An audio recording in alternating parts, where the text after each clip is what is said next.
ஓம் சக்தி, ஓம் ஆதிபரா சக்தி, ஓம் சக்தியே, மறுவூர் அரசியே, நல்லதே நினைப்போம், நல்லது மட்டுமே நினைப்போம். சக்தி வாக்கு பிள்ளைகளுக்கு இந்த ஆதி சக்தியின் ஆசீர்வாதம் என்றுமே முழுமையாக கிடைக்கும். தந்தையே, நீ எதற்காகவும் கவலை கொள்ளாதே. இன்னும் சற்று நேரம்தான். உன்னை கண்ணீர் சிந்த வைத்தவர்கள் உன் காலடியிலே வந்து மண்டியிட போகின்றார்கள். என் தங்கமே, அவர்களுக்கான தண்டனையை கொடுக்க நான் புறப்பட்டு விட்டேன். இனி உன் வாழ்க்கையில் எல்லாம் உனக்கு நல்லதாக மட்டுமே நடக்கப் போகின்றது. இதுவரை நீ கண்ணீர் சிந்திய நாட்கள் எல்லாம் மறைந்து இனி உன் வாழ்க்கையில் மகிழ்ச்சியும் சந்தோஷமும் நிறைந்து இருக்க போகின்றது. என் தங்கமே, உன் தாயானவள் இவை அனைத்தையும் செய்து முடிப்பேன் என்ற நம்பிக்கை என் மீது இருந்தால் மட்டும் நீ இதை கேள்.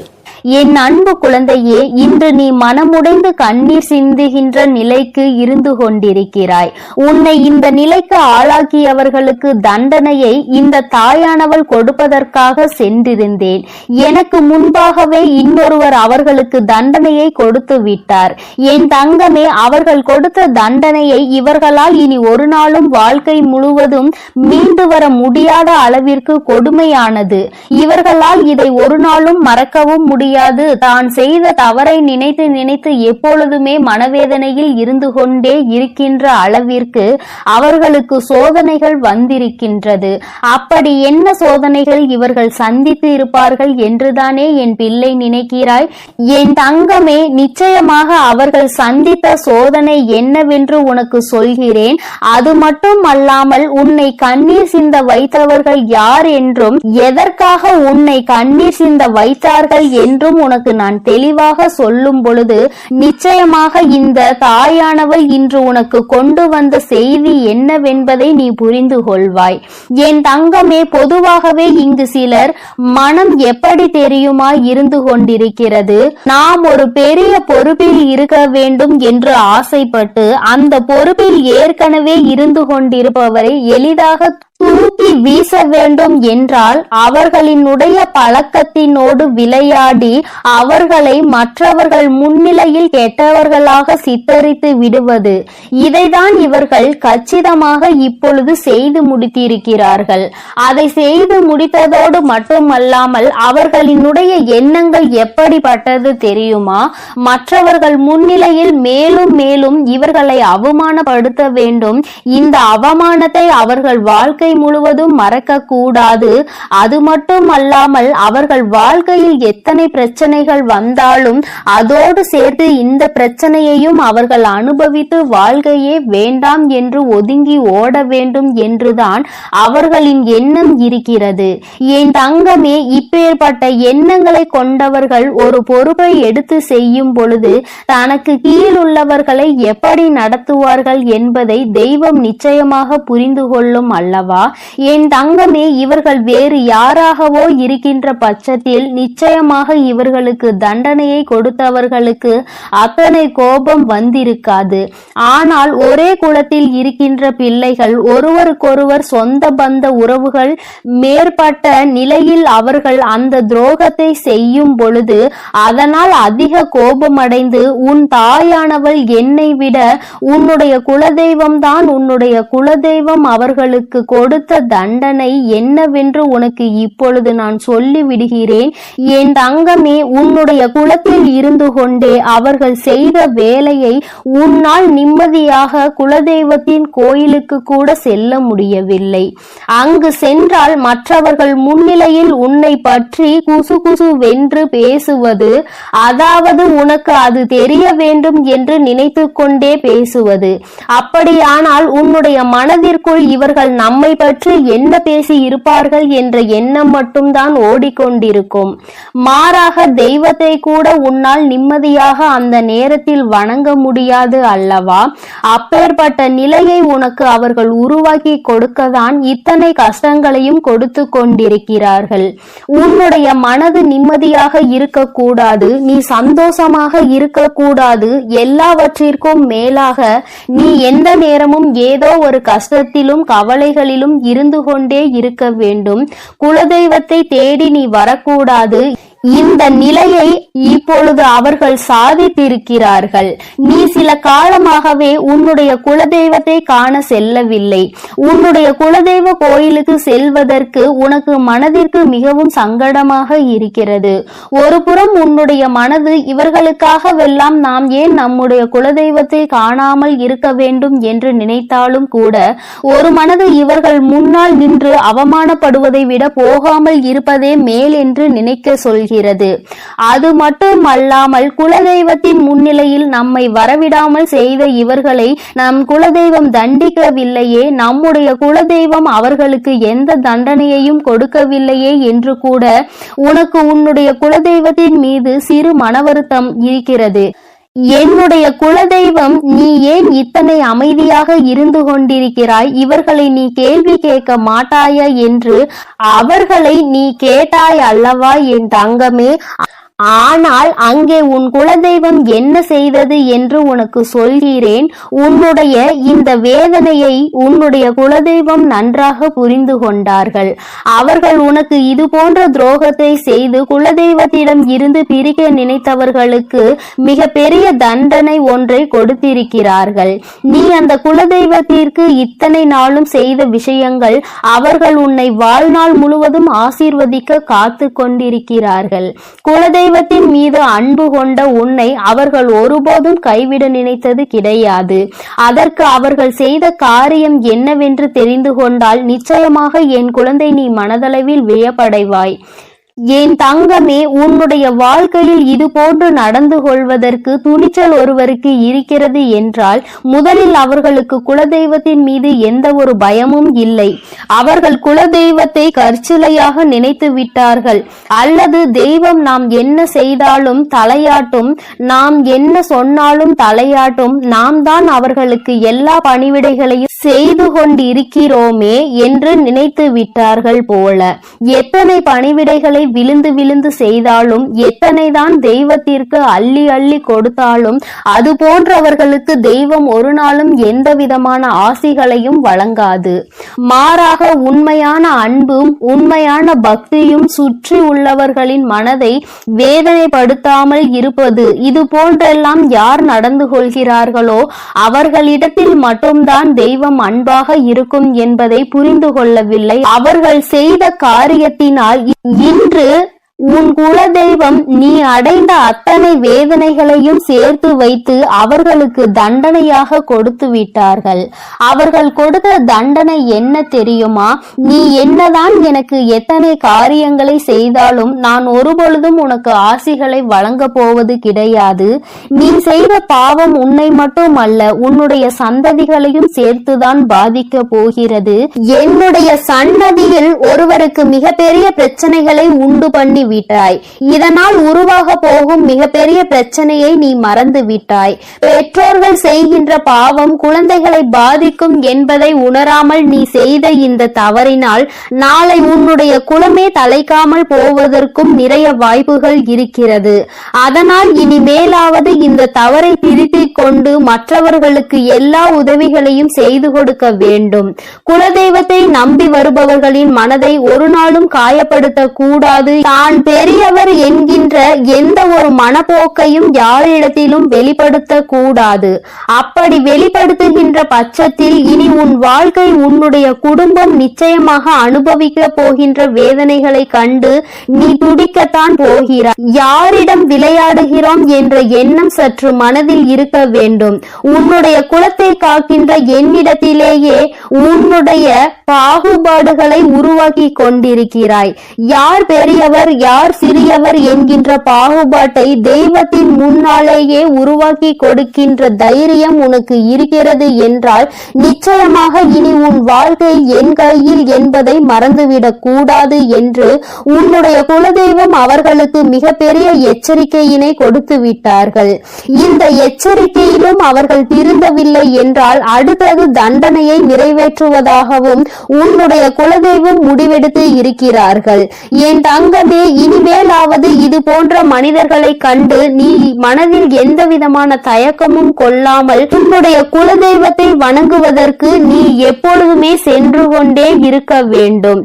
ஏனென்றால் உன்னுடைய குலதெய்வம் உன் மீது அத்தனை அன்பினை வைத்திருக்கிறார்கள். உன் வராகி தாயானவள் உனக்கு சோதனைகளை கொடுப்பவர்களை அத்தனை எளிதாக விட்டுவிட மாட்டேன் என்பதை புரிந்து கொண்டு அவரவர்களுக்கான நேரம் வரும்பொழுது அந்த தண்டனையை அவரவர்கள் அனுபவிப்பார்கள் என்பதனை நீ உணர்ந்தால் போதும்.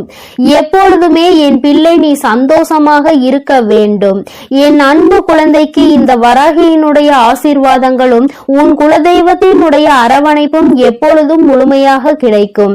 என் தங்கமே, அதனால் நீ எதை நினைத்தும் கலங்காதே, எதற்காகவும் வருந்தாதே. நீ நல்லதையே நினை, உன் வாழ்வில் நல்லது மட்டுமே நடக்கும். என் அன்பு குழந்தையே, இந்த நல்ல தினத்தில் உனக்கான ஒரு முக்கியமான செய்தியோடு தான் அம்மா உன்னை காண வந்திருக்கிறேன். என் அன்பு குழந்தையே, உன் கண்ணீரை கண்டு சிரித்தவர்களுக்கு பதில் சொல்லும் நேரம் இந்த வராகிக்கு இப்பொழுது வந்துவிட்டது. என் குழந்தையே, நான் இப்பொழுதும் உன்னுடைய குலதெய்வத்தின் வாக்கை அல்லவா சுமந்து கொண்டு வந்திருக்கிறேன். என் குழந்தையே, உன் குலதெய்வமானது உன்னை காக்கின்ற தெய்வம். உனக்கு என்ன வேண்டுமானாலும் நிறைவேற்றி தரும் தெய்வம். உன்னை ஆபத்தில் இருந்து காக்கும் தெய்வம். எந்த எதிரியானாலும் உன் குலதெய்வத்தை தாண்டிதான் உன்னை தொட முடியும். அத்தகைய குலதெய்வத்தின் வாக்கினை உன் வராகி அம்மா நான் உனக்கு தருகிறேன்.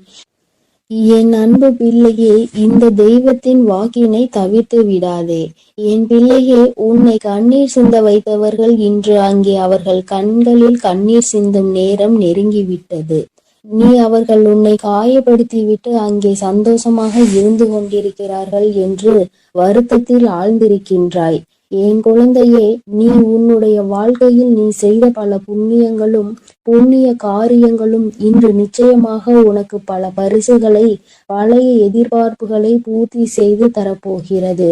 அங்கே உன்னை கண்ணீர் சிந்த வைத்தவர்கள் வாழ்க்கையில் தாழ்ந்து கொண்டேதான் செல்கின்றார்கள். நீ எந்த தவறுமே செய்யாத சூழ்நிலையில் உன்னை அங்கே கண்ணீர் விட வைத்தவர்கள் மட்டும் தண்டனை அனுபவிக்காமல் போய்விடுவார்களா என்ன? என் தங்கமே, உன் குலதெய்வமானவள் அவர்களை நல்வழியில் திருத்தி கொண்டு வர முயற்சி செய்ய போகிறேன்.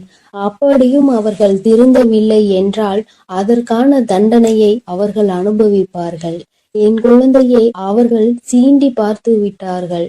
இனிமேல் அதனை பார்த்துவிட்டு அவர்களுக்கு தண்டனை வழங்காமல் இருக்க மாட்டேன். உனக்கு கஷ்டங்கள் வருவது சில சமயங்களில் உன்னை சுற்றி இருப்பவர்கள் எப்படிப்பட்டவர்கள் என்பதை உனக்கு உணர்த்துவதற்காகத்தான். என் குழந்தை, நீ உன்னை சுற்றி இருப்பவர்கள் எல்லாம் கண்மூடித்தனமாக நல்லவர்கள் என்று நம்பிக்கொண்டிருக்கிறாய். உனக்கு கஷ்டம் என்ற ஒன்று வரும்போதுதான் தெரியும் யாரால் உனக்கு உதவி செய்கிறார்கள், யாரெல்லாம் ஒதுங்கி நின்று உன் கஷ்டத்தை பார்த்து சந்தோஷப்படுகிறார்கள் என்பது. நீ அப்போதுதான் உணர்ந்து கொள்வாய். அவர்கள் என்ன வேண்டுமானாலும் செய்துவிட்டு போகட்டும். எந்த அளவிற்கு உனக்கு அவர்கள் தீமை செய்கிறார்களோ அதற்கேற்ற பலனை அவர்கள் அனுபவிப்பார்கள். என் குழந்தை, நீ அவர்கள் எத்தனை தீமைகளை உனக்கு செய்தாலும் நீ பிறருக்கு நன்மைகளை மட்டும் செய்ய வேண்டும். அப்போதுதான் உன்னுடைய இதயமானது தூய்மையாக இருக்கும். தூய்மையான இதயத்தில்தான் உன் வராகி அம்மாவும் உன் குலதெய்வமும் குடியிருக்க முடியும். அதனை நீ உணர்ந்து உன் உள்ளத்தை எப்பொழுதும் தூய்மையாக வைத்திரு. அங்கேதான் உன் தாயான நான் ஓடோடி வந்து வாசம் செய்வேன். உன்னை கண்ணீர் சிந்த வைத்ததோடு மட்டுமல்லாமல் அங்கே ஒரு ஓரத்தில் ஒதுங்கி நின்று அதனை வேடிக்கை பார்த்து கொண்டிருந்தார்கள். அதனால் நிச்சயமாக என் குழந்தைக்கு இத்தகைய தீங்கினை வைத்தவர்களுக்கு தண்டனை கிடைக்கும். இந்த வராகியானவளை தவிர என் குழந்தைக்கு வேறு யாரும் இல்லை. என் குழந்தை என்னிடம் வந்து துன்பங்களை நீ துடைத்து விடு தாயே என்று இரு கரங்களை கும்பிட்டு என்னிடம் வந்து வேண்டிய குழந்தை. அதனால் நிச்சயமாக உனக்கு தீங்கினை விளைத்தவர்களை இந்த அம்மா கரம் கொண்டு தண்டனை வழங்குவேன் என்று உனக்கு உறுதி வாக்களிக்கிறேன். இனி அவர்களுக்கான காலம் முடிய போகின்றது. உன்னுடைய காலம் ஆரம்பிக்க போகின்றது. அம்மாவை அம்மா, தாயே என்று அழைக்கும் போதெல்லாம் நினைத்துக்கொள், நீ வெற்றிக்கான அடுத்த படிகளில் ஒரு காலடிகளை எடுத்து வைக்க போகிறாய் என்பதை. நீ எதையும் கண்டும் காணாமல் உன் செயல்களில் மட்டும் கவனமாக இரு.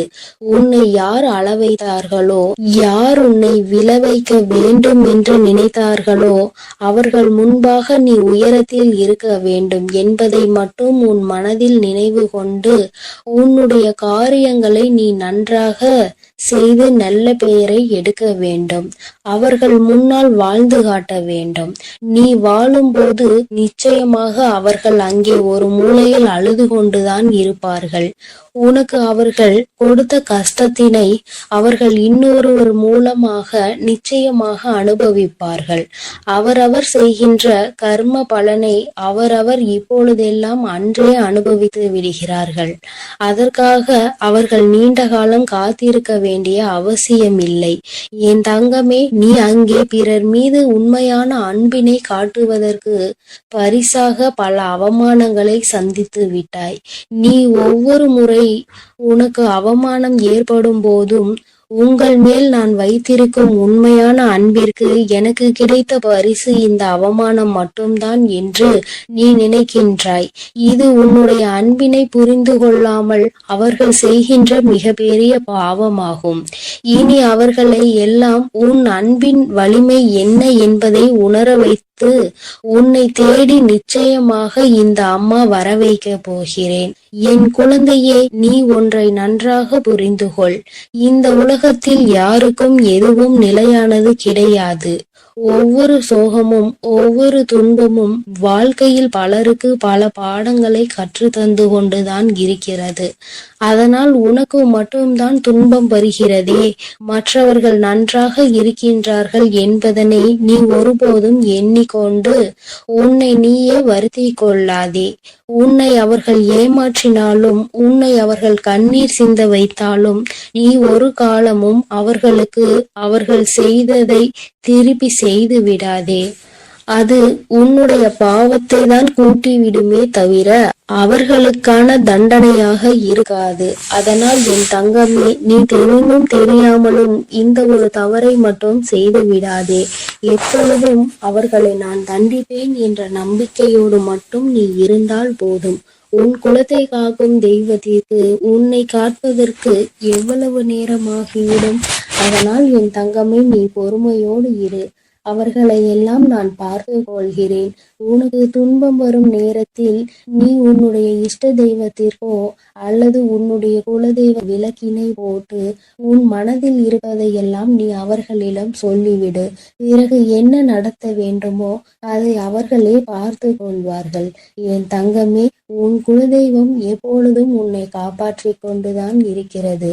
அவர்கள் உன் வீட்டில் இருந்து நடப்பதையெல்லாம் உற்று நோக்கி கொண்டுதான் இருக்கிறார்கள்.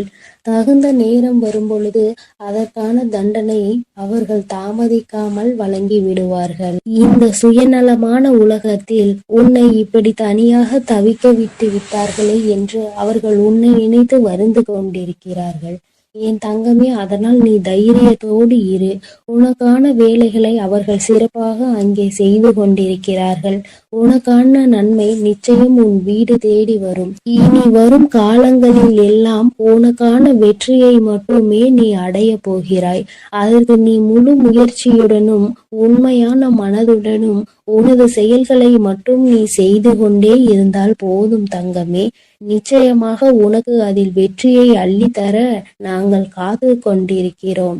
என் தங்கமே, உன்னுடைய வாழ்க்கையையும் உன்னையும் வழிநடத்தி செல்ல வேண்டியது உன்னுடைய துன்பங்களையும் சோகங்களையும் துயரங்களையும் கவலைகளையும் அழித்து உனக்கு அதை மன மகிழ்ச்சியான வாழ்க்கையாக மாற்றி தர வேண்டியதும் என்னுடைய மற்றும் உன்னுடைய குலதெய்வத்தின் கடமையாக இருக்கிறது.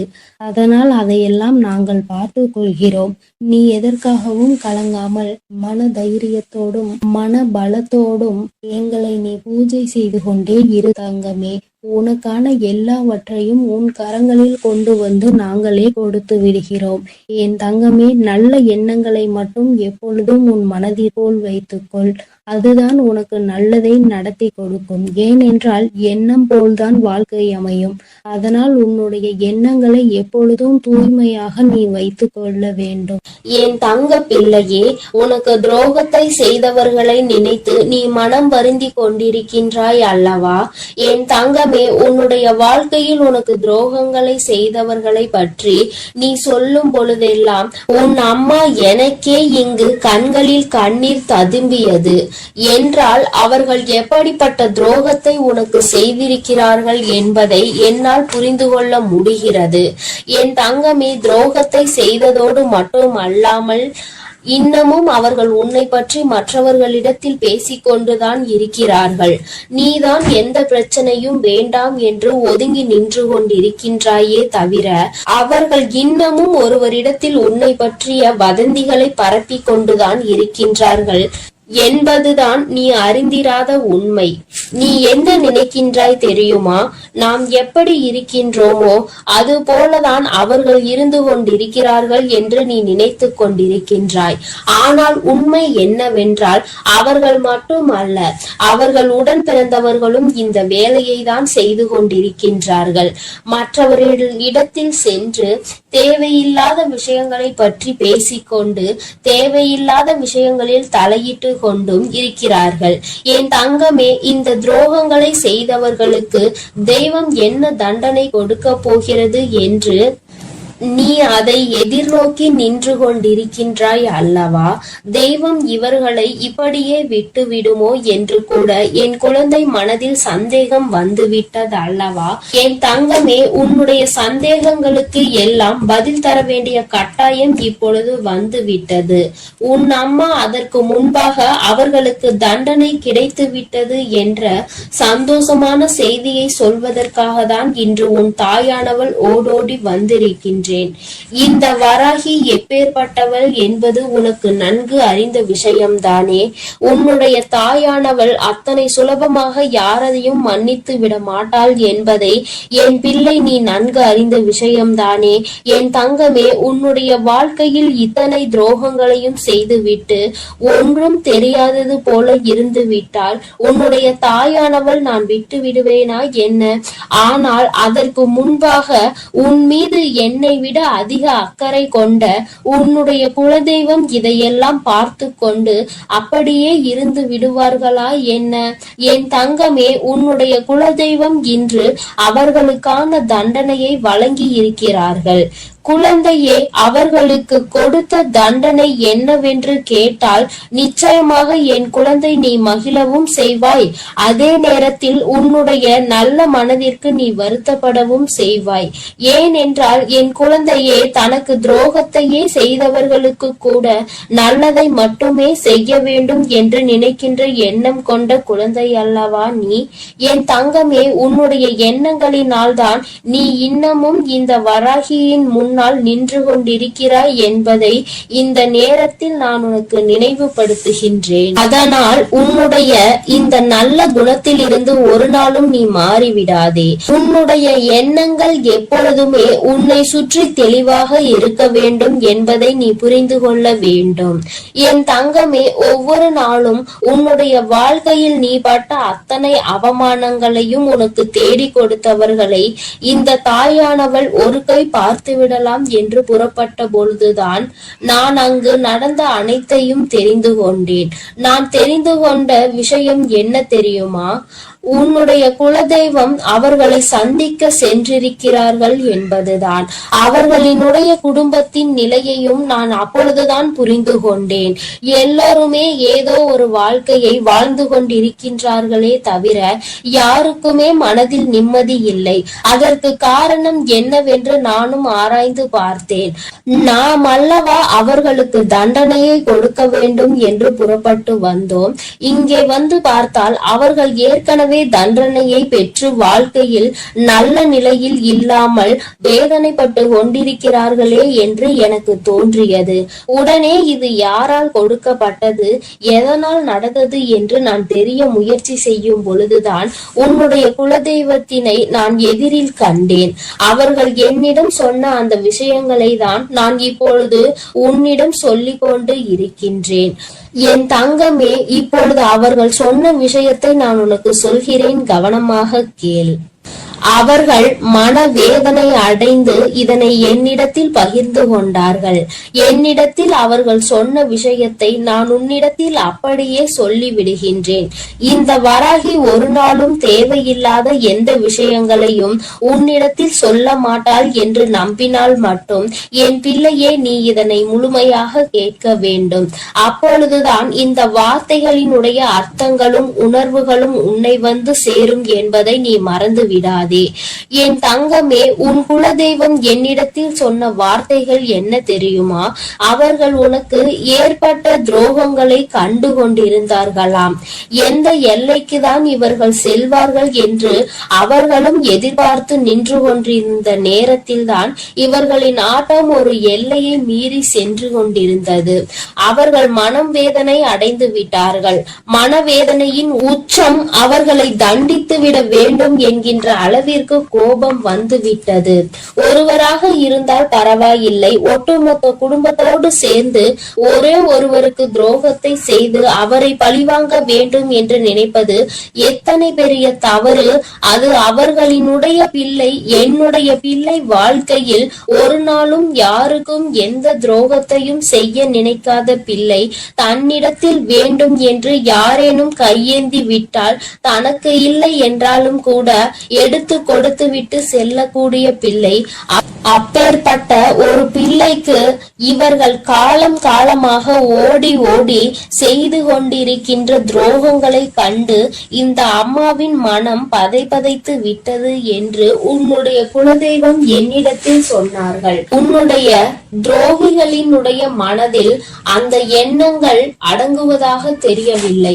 அதனால் உடனடியாக இவர்களுக்கு தண்டனையை கொடுத்துவிட வேண்டும் என்று முடிவு செய்து அவர்கள் கொடுத்த தண்டனை என்ன தெரியுமா? அவர்களின் மீது இருந்த உன்னுடைய குலதெய்வத்தின் பார்வை திரும்பி விட்டது. இனிமேல் அவர்களின் மீது உன்னுடைய குலதெய்வத்தின் பார்வை ஒருபோதும் செல்லாது. அவர்கள் எப்பொழுதுமே இனி அவர்களினுடைய வேண்டுதலையும் செவி கொடுத்து கேட்க மாட்டார்கள். அவர்கள் குடும்பத்தில் எந்த ஒரு விஷயங்களுக்கும் இவர்கள் சென்று நிற்கவும் மாட்டார்கள். அவர்களுக்கு இவர்கள் ஒரு நாளும் எந்த விதமான ஆசைகளையும் எந்த விதமான வேண்டுதல்களையும் நிறைவேற்றி தர மாட்டார்கள். என் தங்கமே, இவர்கள் எந்த விதமான ஆசீர்வாதங்களையும் அவர்களுக்கு வழங்கவும் மாட்டார்கள். இப்பேற்பட்ட ஒரு தண்டனையை அவர்கள் கொடுத்துவிருக்கிறார்கள். அதாவது அவர்களுக்கு தெரியாத ஒரு விஷயம். கோவிலுக்கு வருவார்கள், தெய்வத்தை வணங்குவார்கள், செல்வார்கள். ஆனால் தெய்வத்தினுடைய அருளும் அன்பும் அவர்களுக்கு கிடைக்கவில்லை என்பதை அவர்கள் ஒரு நாளும் உணரப் போவதில்லை. வெறும் வார்த்தையாக மட்டும்தான் தெய்வத்தை வணங்கி கொண்டிருக்கிறார்கள். உன் குலதெய்வத்தினுடைய அன்பினை இனி ஒரு நாளும் அவர்கள் பெற்றுவிட முடியாது. எந்த ஒரு சூழ்நிலையிலும் ஒரு குலத்தினை காக்கின்ற தெய்வத்தின் முன்னால் சண்டையிடக் கூடாது என்று தெரியாத இந்த பிள்ளைகள் வாழ்க்கையில் இனி நான் எந்த விஷயத்தையும் செய்து கொடுக்க போவது கிடையாது என்று உன்னுடைய குலதெய்வம் மனவேதனை பட்டார்கள். இப்படிப்பட்ட தண்டனையை அவர்களுக்கு கொடுத்து விட்ட பிறகு இனிமேலும் இவர்கள் வாழ்க்கையில் அனுபவிப்பதற்கு என்று வேறு எதுவும் இல்லை. என் தங்கமே, அதனால் உன்னுடைய குலதெய்வம் கொடுத்த தண்டனையை அதிகம் என்பதை நீ புரிந்து கொண்டு உன் அம்மா நான் திரும்பி வந்து விட்டேன். என் தங்கமே, அவர்கள் வாழ்க்கையில் ஒவ்வொரு விதமான கஷ்டங்களையும் அனுபவிக்கிறார்கள். ஒவ்வொரு விதமான சூழ்நிலைகளும் அவர்களை காயப்படுத்தி கஷ்டப்படுத்தி கொண்டுதான் இருக்கிறது. ஆனால் அவர்கள் எதையுமே வெளியில் சொல்வதில்லை. அப்படியே மறைத்து வைத்து வெளியில் சொன்னால் எங்கே நாம் செய்த தவறினால் நமக்கு கடவுள் கொடுத்த தண்டனை என்று சொல்லி விடுவார்களோ என்று நினைத்து சொல்லாமல் இருக்கிறார்கள். மாறாக அவர்கள் ஏன் என்றால் மற்றவர்களை பார்த்து இதே வார்த்தையை சொல்லி இருக்கிறார்கள் அல்லவா? ஒருவருக்கு ஏதேனும் பிரச்சனைகள் வந்து விட்டால் தெய்வம் தண்டனை கொடுத்து விட்டது என்கின்ற வார்த்தையை எளிதாக பிரயோகித்தார்கள். இன்று அதே வார்த்தை நம் பக்கம் திரும்பும் என்ற பயம் அவர்களுக்கு இருக்கிறது.